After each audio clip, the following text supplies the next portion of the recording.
The late afternoon sun warmed the yard as I stood near the drinks table, swirling a glass of lemonade that had long lost its chill. Around me, the laughter of family members blended with the smoky aroma of barbecue, the air thick with the kind of cheer that came effortlessly at the Langston family reunions. For 20 years, these gatherings have been a staple of our lives, a symbol of tradition and togetherness. But today, the familiar comfort felt distant, frayed, like a fabric coming undone. My eyes followed my wife, Vanessa, as she moved gracefully through the crowd. She had always been a natural at these events, her charm drawing people in with ease. But something about her today unsettled me. Her laughter rang out louder than usual. Her movements seemed a touch too deliberate, and there was a brightness in her eyes that didn't feel like it was for me. Then there was Matthew, my brother. Matthew had always thrived in the spotlight, commanding attention with his easy charm and quick wit. He stood at the center of a group, gesturing animatedly as he spun one of his infamous stories. The people around him hung on his every word, erupting into laughter when he delivered the punchline. I managed a polite smile, but my stomach tightened as I noticed something, a brush of his arm against Vanessa's shoulder, her leaning in close to whisper something in his ear. Whatever she said made him laugh, a deep, rich sound that turned my unease into a tangible weight pressing against my chest. "You've done a wonderful job, Daniel." Aunt Ruth's voice broke through my thoughts. I turned to see her sitting at a nearby table, her warm smile a contrast to the turmoil brewing inside me. "Thanks, Aunt Ruth," I said, forcing a smile. But my focus drifted back to Vanessa and Matthew. Her hand now rested lightly on his arm. Her face lit up in a way that used to be reserved for me. A distant cousin slapped me on the back, jolting me out of my daze. "You must be proud of Ethan," he said, his tone thick with nostalgia. "That boy is the spitting image of you. Or, well, more like Matthew, now that I think about it." I laughed it off barely. The knot in my stomach tightened. I'd heard similar remarks before, and I'd always dismissed them as idle chatter. But today, the words struck differently. I turned back toward Vanessa just as she approached me, her smile radiant as always. "Daniel," she said, placing a light hand on my arm. Her touch didn't feel the way it used to. "What's up?" I asked, trying to keep my tone casual. "We're running low on wine," she said with a laugh that felt too rehearsed. "Can you grab a few bottles from the basement?" "Sure," I replied, holding her gaze. For a moment, I thought I saw something flicker in her eyes, something guarded, hidden. "Don't be long," she added, the cheer in her voice forced, as she turned and slipped back into the crowd. I watched her walk away, a feeling of unease settling deep in my chest. Something about the request felt strange, though I couldn't quite put my finger on why. As I made my way toward the house, my kids Ethan, Caleb, and Lily appeared as if out of nowhere. "Hey, Dad," Ethan said, his voice unusually strained. "Need a hand?" Caleb chimed in almost too quickly. I paused, studying their faces. They were smiling, but it didn't feel genuine. The warmth I'd come to expect from them was missing. It was subtle, but it was there. "No, I've got it," I said, brushing past them toward the basement door. Their eyes followed me, the strange tension lingering in the air. The old wooden door creaked as I opened it, and I hesitated at the top of the stairs. The distant hum of the reunion grew faint behind me, replaced by a heavy silence that seemed to press against my ears. The basement was dimly lit, with a single exposed bulb casting long shadows over stacks of boxes and old furniture. As I took the first step, the wooden planks groaned under my weight. That's when I heard it. Voices. They were faint at first, a soft murmur that could have been anything. But as I descended further, each step slow and deliberate, the words grew clearer. Vanessa's voice. "You're too confident," she said, her tone edged with amusement. A man replied, his voice low and smooth. "Matthew." "Come on," he said, laughing softly. "You love this. Admit it." I froze mid-step, my pulse hammering in my ears. Vanessa laughed, a sound that used to light up my world, but now felt foreign, almost mocking. "We have to be careful," she said. "Daniel's not as clueless as you think." "Really?" Matthew's tone was laced with condescension. "He's always been oblivious, Vanessa. 20 years, and he still buys everything we sell him." He's a good provider, but that's all he's ever been. My grip on the railing tightened, the words cutting into me like shards of glass. We shouldn't, Vanessa began, but Matthew cut her off with a chuckle. Stop pretending you don't love this, he said. You and I both know where your heart is. The sound of their voices made me sick, but I couldn't move. A storm of emotions raged inside me: anger, disbelief, humiliation. Quiet, Vanessa hissed suddenly, her tone sharp. He might hear us. But it was too late. My foot landed heavily on the concrete floor, the sound echoing in the silence. The voices stopped. The sight before me was seared into my mind. Vanessa stood inches from Matthew, her face flushed, her body angled toward his in a way that spoke of intimacy. They turned to face me, their expressions shifting in an instant. Vanessa's eyes widened briefly before narrowing, her face hardening into something that looked almost like relief. Well, she said, crossing her arms, her tone cold and detached. I guess we don't have to hide anymore. Matthew, by contrast, looked annoyed, as if my presence was an inconvenience. Daniel, he said, rolling up his sleeves with an air of casual arrogance. I was wondering when you'd figure it out. Figure what out? I managed, my voice trembling with a mix of anger and disbelief. Vanessa tilted her head, her smile cruel. Come on, Daniel. Don't act surprised. You must have noticed something over the years. I stared at them, the weight of their words crushing me. How long? I asked, my voice barely a whisper. Since the beginning, Vanessa said simply, as if discussing the weather. Before Ethan was born. The floor seemed to shift beneath me. And the kids? I asked, the question spilling from my lips before I could stop it. Matthew smirked. They're mine, he said, his voice dripping with satisfaction. And they've always known. It was too much. The betrayal, the lies, the years I had wasted on a family that wasn't mine. It all came crashing down in an unbearable wave. Vanessa shrugged.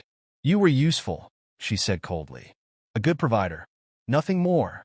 Her words ignited something in me, a fire that burned hotter than my disbelief. I clenched my fists, my jaw tightening.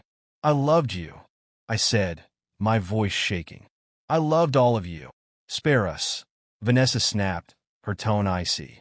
You love the idea of us. But you never really looked, did you? Matthew chuckled. You were just a placeholder, he said smugly. I wanted to lash out, to wipe that smug expression off his face. But before I could act, the sound of footsteps on the stairs froze me in place. I turned to see Ethan, Caleb, and Lily standing at the top of the stairs, their faces cold and unreadable. Kids, I started, my voice cracking. Listen to me. Don't, Ethan said, cutting me off. Just stop embarrassing yourself. I stared at them, hoping for some flicker of warmth or understanding. But there was nothing. We've always known, Caleb said, his tone flat. Uncle Matthew's our real dad. You're just a guy who paid the bills.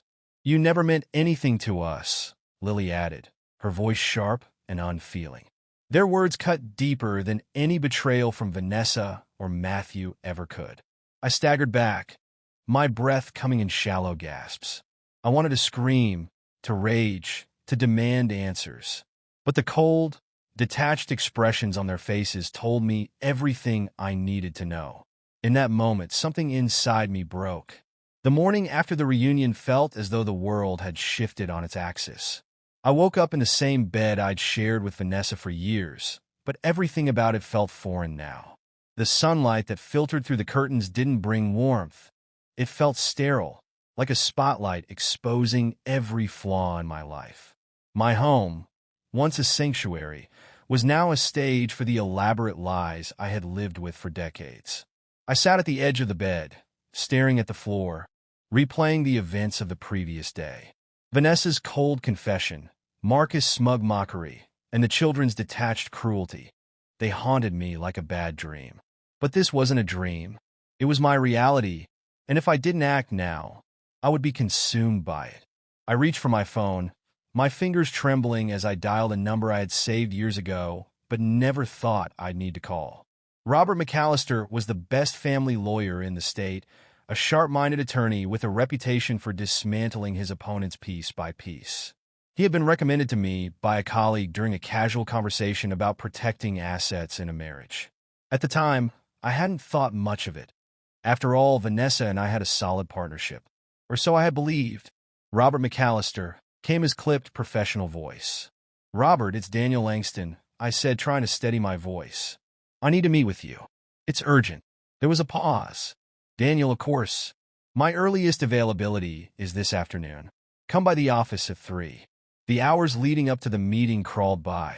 I spent the morning pacing the house, avoiding the places where I could still feel Vanessa's presence. The kitchen, where we had shared countless breakfasts. The living room, where the kids had once played with their toys. Each room was tainted now, a reminder of the lie I had lived. When the time finally came, I drove to Robert's office with a clarity of purpose I hadn't felt since the betrayal. The office building was sleek and modern, a fortress of glass and steel that seemed fitting for a man who had built a career out of protecting the vulnerable and dismantling the powerful. As I stepped into the reception area, the air was thick with the faint scent of coffee and polished wood. The receptionist greeted me with a warm smile, but I couldn't muster one in return. "Mr. Langston, Mr. McAllister is expecting you," she said, gesturing toward a set of frosted glass doors. Robert's office was immaculate, a reflection of the man himself. Degrees and accolades adorned the walls, and a large window behind his desk offered a panoramic view of the city. He stood as I entered, extending a firm handshake. "Daniel," he said, his sharp blue eyes assessing me. "Please take a seat." I sank into the leather chair across from him, the weight of the past 24 hours settling heavily on my shoulders. "What's going on?" he asked, leaning forward, his tone both concerned and calculating. I took a deep breath and began to recount everything. The affair, the years of lies, the revelation that none of the children were biologically mine, and the cold, mocking way they had all turned against me. As I spoke, Robert's expression shifted from professional interest to cold determination. "This is significant," he said when I finished, "and it's clear that you want to act swiftly." "I want to cut them out of my life completely," I said, my voice firm. "I want a divorce, and I don't want Vanessa or Marcus to see a single cent of what I've built. And the kids," my voice faltered for a moment. "They made their choice. They're out of my will." Robert nodded, already jotting down notes. "We'll start by filing for divorce. In cases of infidelity, the courts can be sympathetic, but we'll need to gather evidence to solidify your claims. Do you have any concrete proof of the affair?" "They were careless," I said bitterly. "I overheard them, saw them together. But I'll find more if I need to." Robert tapped his pen against his notepad thoughtfully. "I'll connect you with a private investigator. The more evidence we have, the stronger our position. As for your assets, we'll need to act quickly. Do you and Marcus have any shared business ventures?" I stiffened, anger flaring anew. "Yes. Years ago, I gave him a stake in the family business. It was supposed to help him get on his feet. He's a majority stakeholder now." Robert's eyes narrowed. "We'll address that. If his shares are tied to the business, there may be legal avenues to remove him. It won't be simple, but it's doable." I leaned forward, my voice low and determined. "I want him out, Robert. I want him ruined." The next few weeks were a whirlwind of legal maneuvering. Robert's investigator, a no-nonsense man named Paul, quickly unearthed a treasure trove of evidence. Text messages, photographs, and even financial records that revealed Marcus had been siphoning money from the business for years. Every new piece of information felt like a fresh wound, but it also fueled my resolve. Vanessa was served with divorce papers at the house we had once shared. I made sure she received them when I wasn't there. According to the investigator, her reaction was immediate: shock, followed by a flurry of angry phone calls to me that I ignored. Her messages ranged from pleading to furious. "Daniel, please," one voicemail began, her voice cracking. "We need to talk. You can't just throw everything away like this. Think of the kids." I deleted it without a second thought. The board meeting to address Marcus' involvement in the business was a turning point. I called the meeting under the guise of restructuring, knowing full well what my real goal was. Marcus arrived late, as usual, with that infuriating smirk on his face. "What's this about, big brother?" he asked as he slid into a chair. finally going to give me the recognition I deserve? I didn't respond, instead launching into the agenda. By the time I revealed the evidence of his embezzlement, his smirk had vanished. The other board members, many of whom were family friends, looked at him with thinly veiled disgust. "This is ridiculous," Marcus sputtered, his bravado cracking. "You can't just—" "I can," I said, cutting him off. "Your shares will be liquidated effective immediately. Consider yourself out of the family business." The vote was unanimous. As Marcus stormed out of the room, I felt a grim satisfaction. It wasn't enough to erase the betrayal, but it was a start. In the weeks that followed, I finalized the revisions to my will. Vanessa, Marcus, and the kids were all removed, replaced by charities I had chosen carefully. It was a painful process, but necessary. The final act was selling the house. I couldn't stand to live in the place that had been the stage for so many lies. As I handed over the keys to the new owners, I felt a strange mix of relief and sadness. This was the end of one chapter and the beginning of another. For the first time in years, I felt like I was in control. The family that had betrayed me would feel the consequences of their actions, and I would make sure of it. They had taken everything from me, but I would rebuild, and this time I would do it on my own terms. The courtroom battles were over. The signatures were dry on the divorce papers. The business was mine again, free of Marcus' corrupting influence. Vanessa had been cut off financially, left to fend for herself with no claim to what I'd built. It should have felt like a triumph. But as I sat alone in my new apartment, a far cry from the sprawling home I had left behind, there was no sense of relief, no wave of satisfaction washing over me. Just silence. I stared at the boxes piled against the wall, still unpacked after weeks. The apartment was clean and modern, but it didn't feel like mine. It was as if I were living in a borrowed life, far removed from the one I had built over decades. I had fought for justice, clawed back my dignity, and yet I felt empty. The knock on my door came on a rainy afternoon. I almost didn't answer. The last few weeks had been a revolving door of nosy neighbors introducing themselves, legal clerks dropping off final paperwork, and delivery drivers with things I barely remembered ordering. But something compelled me to get up. When I opened the door, I froze. It was them. Ethan stood at the front, his posture rigid, hands shoved deep into his pockets. Behind him were Caleb and Lily, their expressions a mix of unease and defiance. They looked different, older somehow, or maybe it was just the weight of what they had done hanging over them. "What do you want?" I asked, my voice flat. "Dad," Ethan began, but the words sounded hollow. "We need to talk." I leaned against the door frame, crossing my arms. "You don't get to call me that anymore. Now tell me what you're here for, or leave."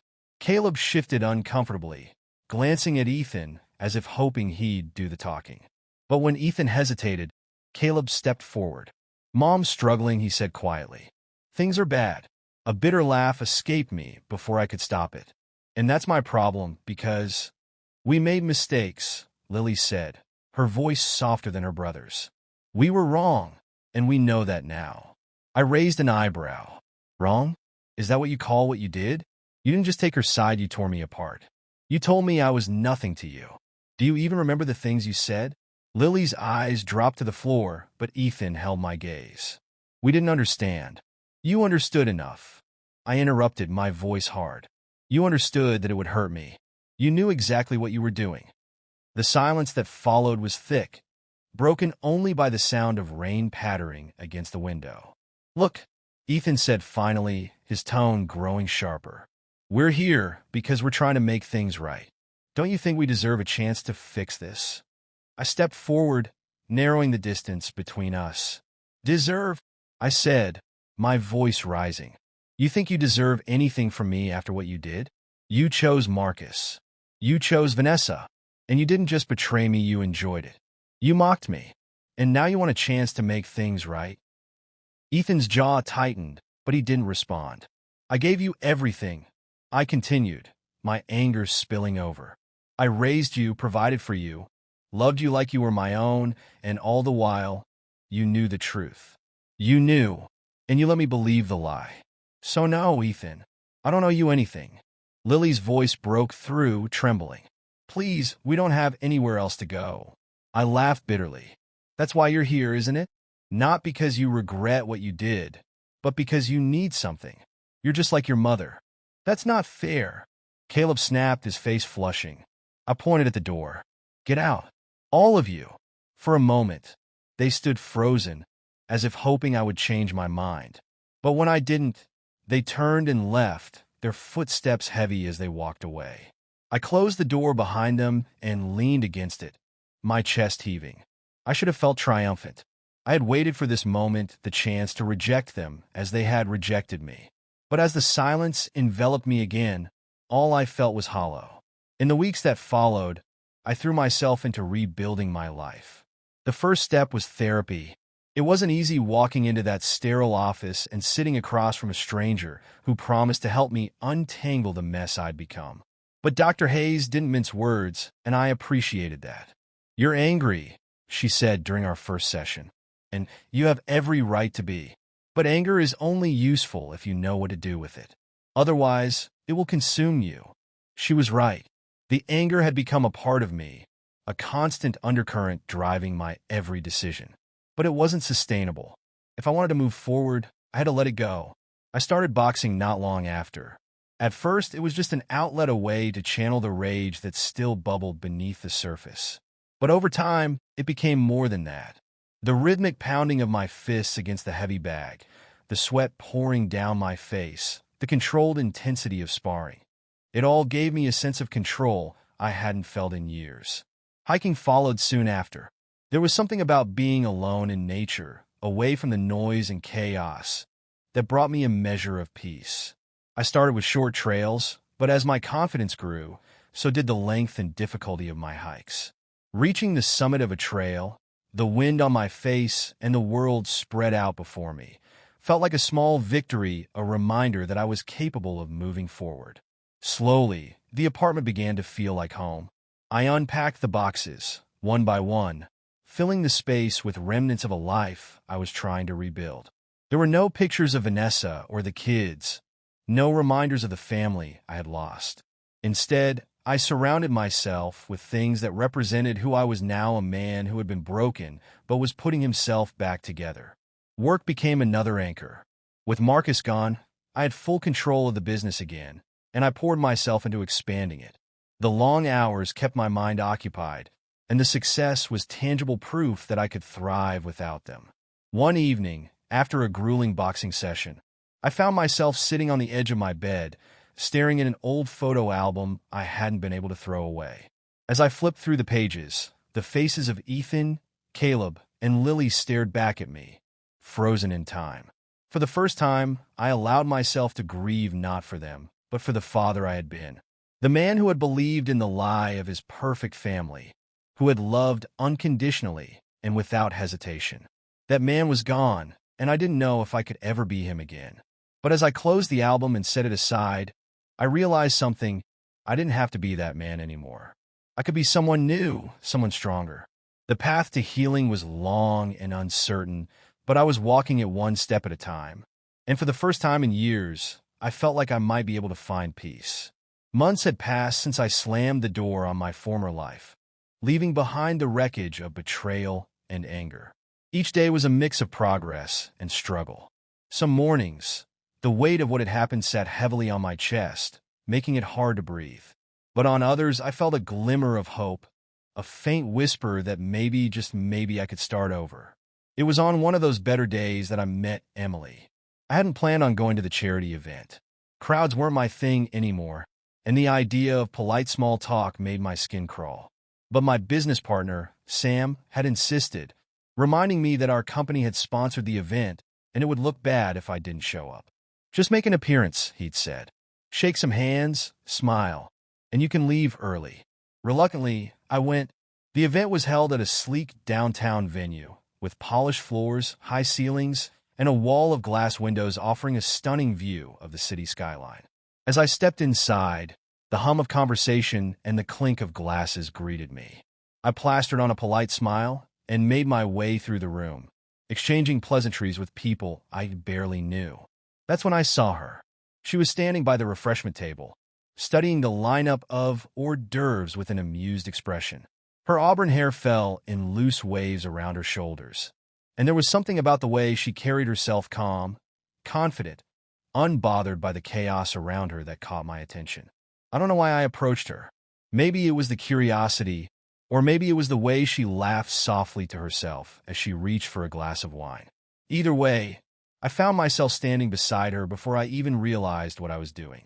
Trying to decide if the canapés are worth the risk? I asked. She turned to me, her green eyes sparkling with humor. Something like that. But if I don't try one, how will I ever know? I chuckled to sound surprising me. Fair point.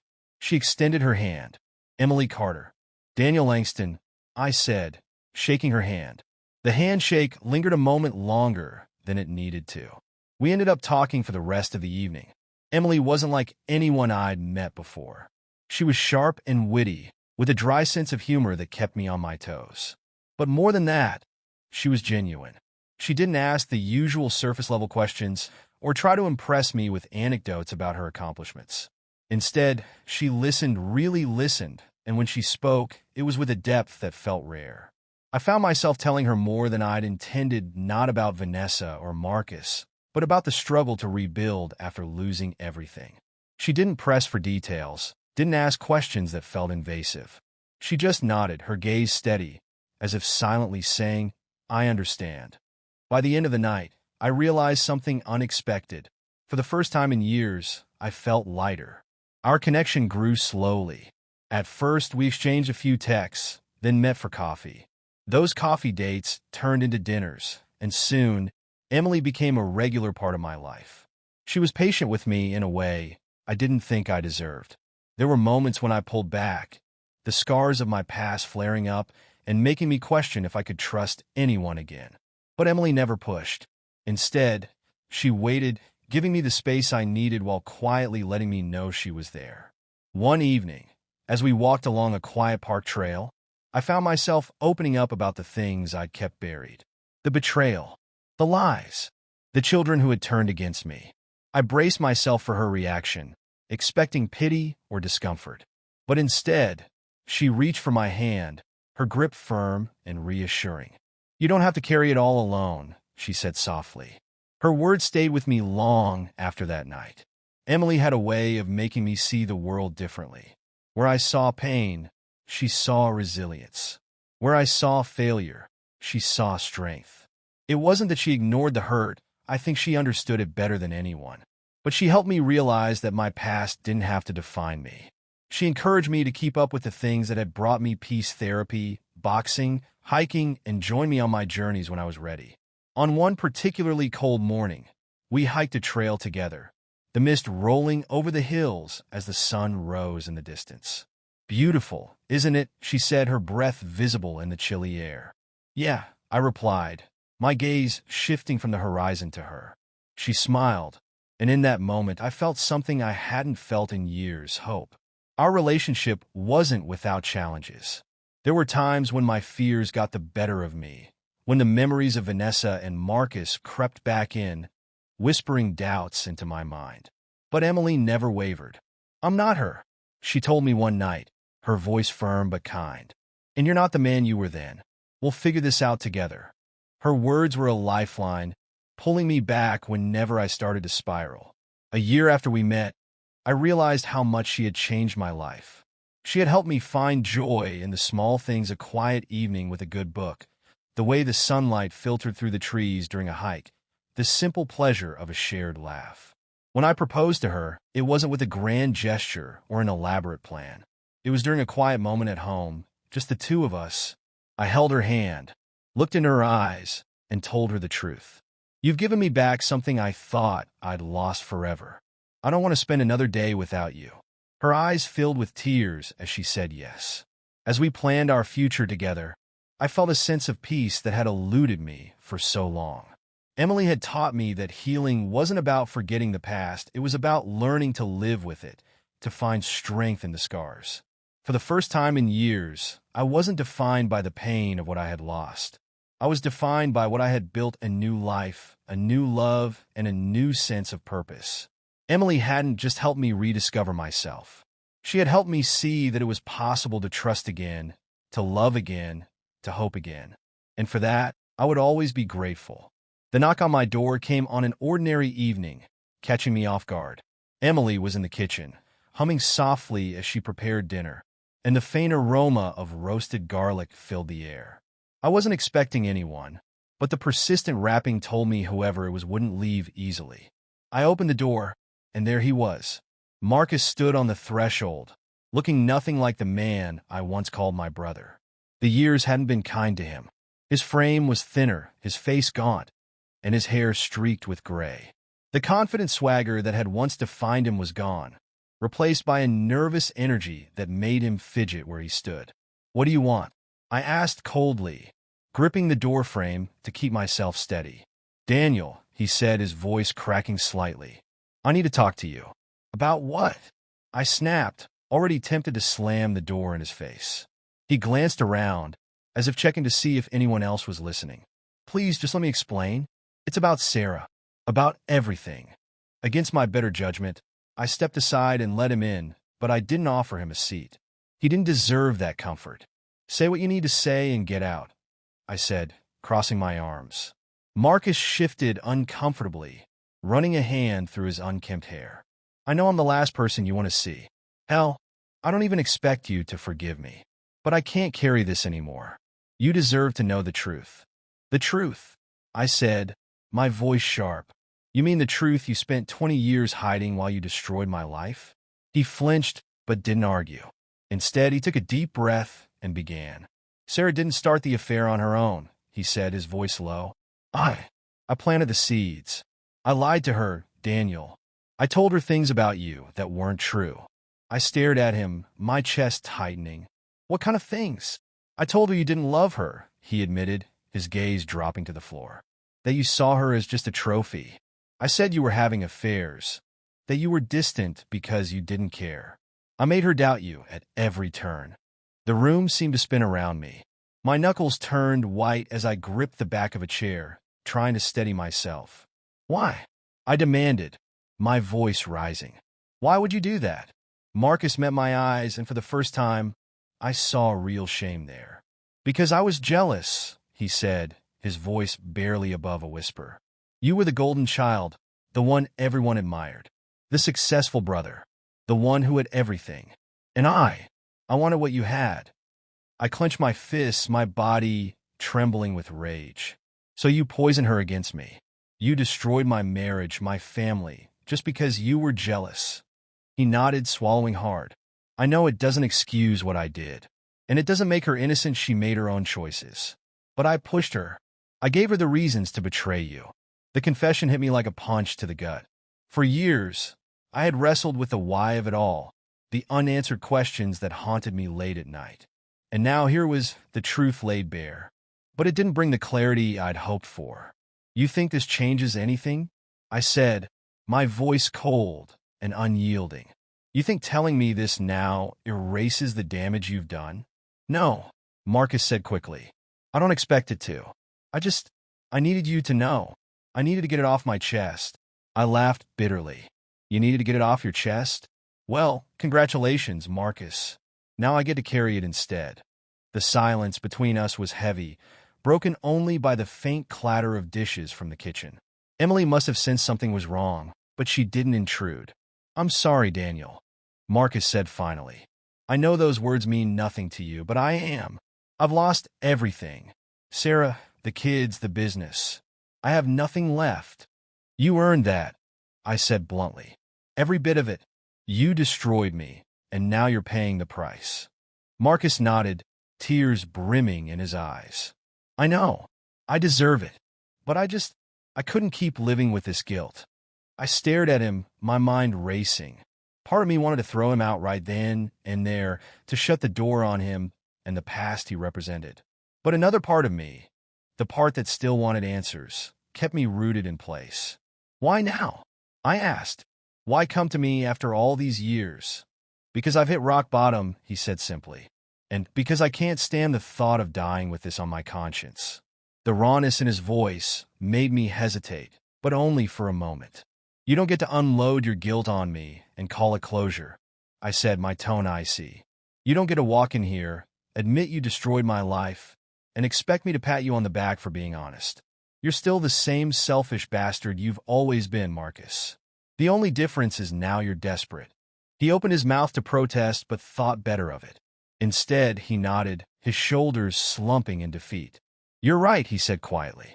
I don't deserve anything from you. I needed to say it. Well, you've said it, I replied, stepping toward the door. Now get out. Marcus hesitated, his gaze searching mine as if hoping for some sign of forgiveness. But I had none to give. As he walked past me, I felt a flicker of pity not for him, but for the man he could have been if he hadn't let his envy consume him. Daniel, he said, pausing in the doorway. For whatever it's worth, I really am sorry. I didn't respond. I couldn't. When the door closed behind him, I leaned against it, my breath coming in shallow gasps. The weight of his confession pressed down on me, heavy and unrelenting. That night, I told Emily everything. We sat on the couch, her hand resting on mine as I recounted the conversation. What are you feeling? She asked gently when I finished. I shook my head, staring at the floor. I don't know. Anger, sadness, exhaustion. It doesn't change anything, Emily. It doesn't fix what he did. No, she agreed, her voice soft. But maybe it can help you let go of some of the questions. Maybe it's a step toward making peace with it all. I looked at her, my chest tightening. How do you make peace with something like this? She squeezed my hand. By deciding how much more power you're willing to give it over your life. As I lay in bed that night, staring at the ceiling, I realized she was right. Marcus' confession hadn't given me closure. It hadn't erased the years of pain and betrayal. But it had given me a choice. I could let it consume me, or I could let it go. I chose to let it go.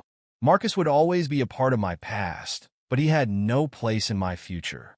That door was closed, and it would stay that way. The world outside was quiet, save for the faint rustle of leaves in the early morning breeze. I stood on the balcony of our modest home, a cup of coffee warming my hands, watching the sun inch over the horizon. It had been years since I'd felt this kind of calm. Not the fleeting calm that comes with distraction, but a deep, steady peace that settles in your bones. Emily was still asleep, the faint sound of her breathing a soothing rhythm in the background.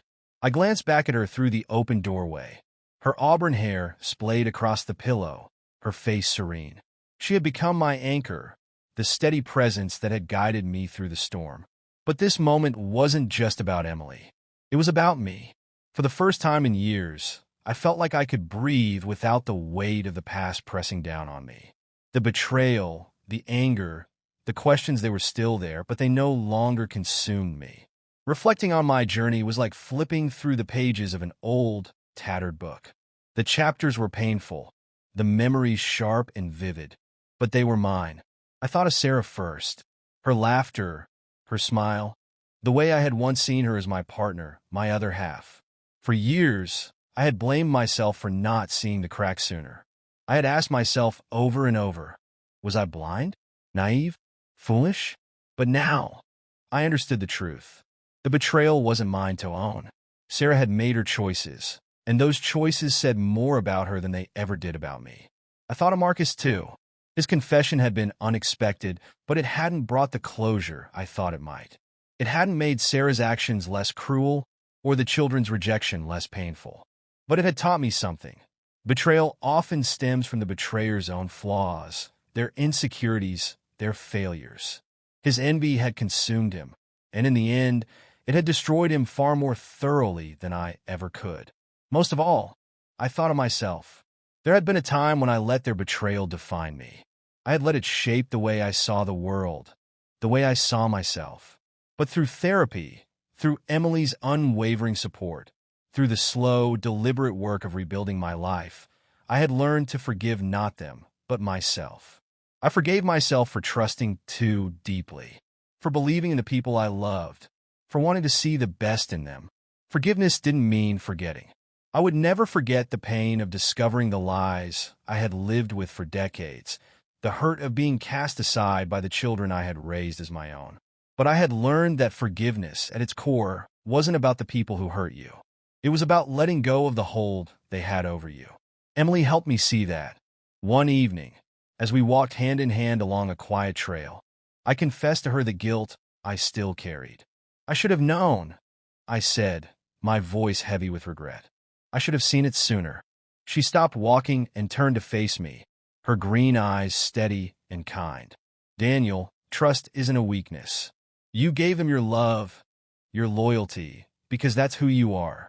That's not something to regret, it's something to be proud of. Her words stayed with me. The road to rebuilding wasn't linear. There were moments when the weight of it all crept back in, whispers of doubt and pain that threatened to pull me under. But each time, I reminded myself of how far I'd come. Boxing became a way to channel the anger that still bubbled beneath the surface. Hiking gave me moments of solitude to reflect and heal. Therapy helped me untangle the web of emotions I had carried for so long. And Emily? She reminded me that life could still be beautiful, even after everything. One afternoon, as I was organizing some old papers, I stumbled across an envelope I hadn't seen in years. It was from Ethan. His letter, written during a brief attempt to reconcile, had been filled with apologies and reflections, but at the time, I hadn't been ready to hear them. I read it again, this time with a clearer heart. I was wrong, he had written. I didn't understand what I was doing or how much I was hurting you. I don't expect you to forgive me, but I hope you can see that I've changed. The anger that had once flared at his words was gone. In its place was something softer. Not forgiveness, not yet, but understanding. I couldn't erase the pain they had caused me, but I could choose to let it define me or not. That evening, as Emily and I sat on the porch, I told her about the letter. "Are you going to reach out?" she asked, her voice gentle. I shook my head. Not yet. Maybe not ever. But it feels different now, like I'm not holding on to it the way I used to. She nodded, slipping her hand into mine. That's progress, Daniel. That's peace. In the years that followed, I built a life that felt authentically mine. Emily and I created new traditions, new memories, new joys. We traveled, we laughed, we shared quiet moments that didn't need words. The scars of my past were still there, faint reminders of what I had endured, but they no longer dictated my future. When I thought of Sarah and Marcus, it wasn't with anger anymore. It was with the understanding that their choices had been theirs alone, shaped by their flaws and insecurities. I didn't forgive them, but I no longer needed to. Forgiveness wasn't for them. It was for me. As I stood on the balcony that morning, watching the sun rise, I felt a sense of gratitude. Not for what had happened, but for where I had come. I wasn't defined by their betrayal anymore. I was defined by the life I had rebuilt, the love I had found, and the peace I had chosen. Emily joined me a few minutes later, wrapping her arms around me as we watched the world awaken. "What are you thinking about?" she asked softly. I smiled, the kind of smile that came easily now. How far I've come. And for the first time in a long time, I felt truly free.